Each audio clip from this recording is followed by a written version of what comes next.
2. Welcome to MarineMax Pensacola. Today we're going to do a walkthrough of this 2020 Sea Ray 23 SPX Outboard.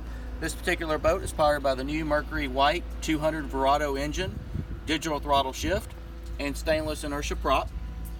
This does have the oil check and fill right on top of the cowling. Stainless steel ski tow bar. As we enter the boat, you'll see a walk-through transom, and also with the sea deck option. This boat does have the new Sea Ray stone interior. Here in the transom, when you go with the outboard option, all of this becomes storage, and it is finished out fiberglass inside the storage compartment. You have a removable cooler with the blue LED lighting.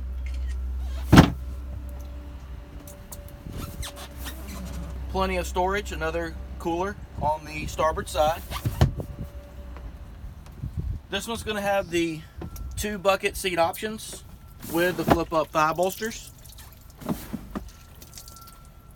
Here at the helm, you'll see tilt wheel steering, digital throttle shift, the Simrad screen, which will have your GPS and all your gauges built into that, fusion stereo. Over here on the port side, you'll have your head compartment. Coming up forward in the bow, you'll see a big bow area with huge wraparound seating. This concludes the walkthrough of the 2020 Sea Ray 23 SPX Outboard. Come see us at MarineMax Pensacola.